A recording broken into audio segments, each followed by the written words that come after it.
જય શ્રી કૃષ્ણ ફ્રેન્ડ્સ, કેમ છો બધા? મજામાં હશો? જો આજે સાંજની રસોઈની હું તૈયારી કરી રહી છું અને આજે સાંજે રસોઈમાં ભાખરી શાક બનાવવાનું છે. અને જો હું આ ભાખરીનો લોટ લઈ લીધો છે, થોડો કકરો લોટ ભાખરીનો અને ઝીણો બંને મિક્સ કર્યા છે. અંદર આપણે જે રીતે મોયણ ને મીઠું ને બધું નાખીને લોટ બાંધીએ એ રીતે લોટ બાંધી લેવાનો છે. ને આ બંધાઈ પણ ગયો છે લોટ.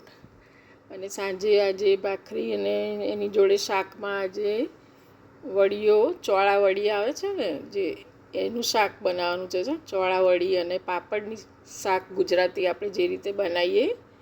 તો જો આ ચોળાની વડી છે અને પાપડ છે લિજ્જતના, નાના પાપડ આવે છે ને એ.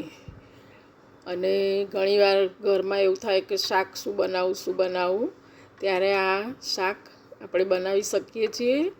આ વડીઓ આપણે ઘરે પણ બનાવી શકીએ છીએ. ચોળાને દાળને પલાળીને આપણે મિક્સરમાં વાટી અને નાની નાની વડીઓ કરી અને તડકે સૂકવી અને આને આપણે સુકાઈ જાય એટલે ભરી લઈએ બરણીમાં. તો જ્યારે બી શાકની આ પ્રોબ્લેમ હોય તો સાંજે આ બનાવી દઈએ તો સરસ શાક થઈ જાય છે એક, અને બધાને લગભગ ભાવતું પણ હોય છે. અને આ રીતે પાપડના પણ ઝીણા ટુકડા કરી લીધા છે. અને હવે કઢાઈમાં થોડું તેલ મૂકી અને હું જે આપણી ચોળાની વડીઓ છે એને હું થોડી શેકી લઈશ. આ રીતે શાક બનાવવાની બધાની રીત અલગ અલગ હોય છે, પણ અમે આ રીતે બનાવીએ છીએ.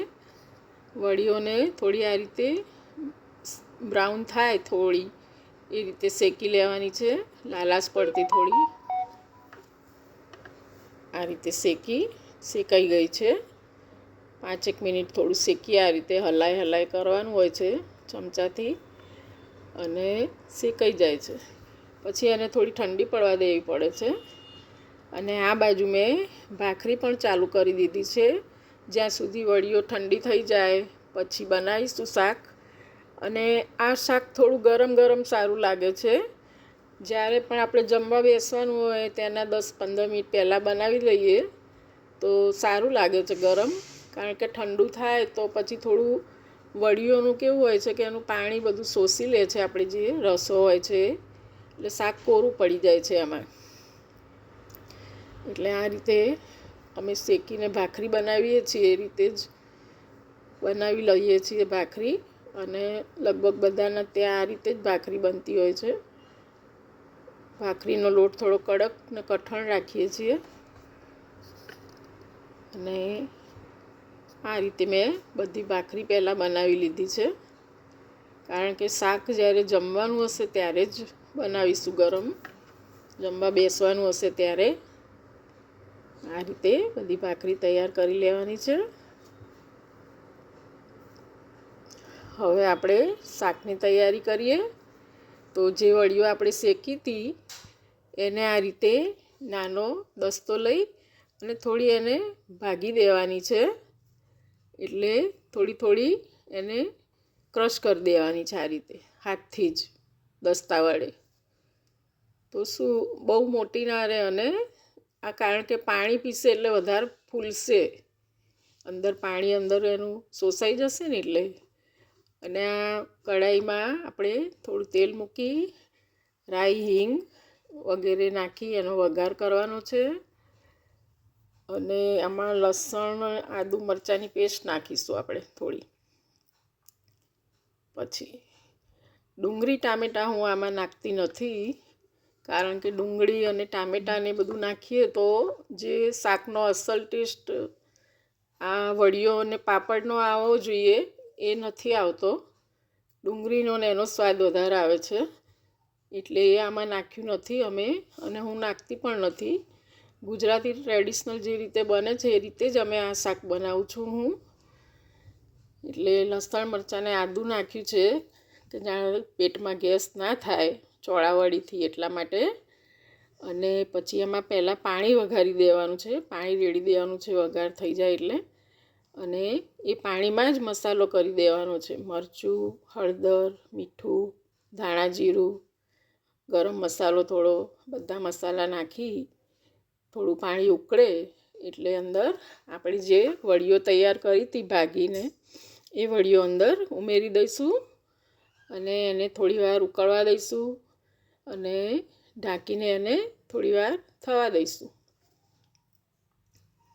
આ રીતે ઉકળે એટલે ગેસ થોડો ધીમો કરી અને એને ઢાંકી દેવાની છે. આ રીતે થોડી વારમાં ઢાંકીને થઈ જશે એટલે થોડી વડીઓ અંદર ચડી જશે અને આ રીતે થોડું પાણી બાકી રહે એટલે પાપડના ટુકડા પણ અંદર ઉમેરી દેવાના છે બધા અને બરાબર હલાવી અને થોડી વાર થવા દઈશું એટલે જે રસો અને પાણી છે એ બધું શોષાઈ જશે. એટલે આપણે બધું શોષાવા નથી દેવાનું, થોડું પાણી રાખીશું.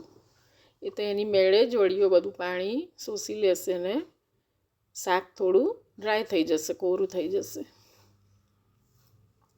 પછી થોડું આ થઈ જાય એટલે અંદર 2-3 ટીપા લીંબુનો રસ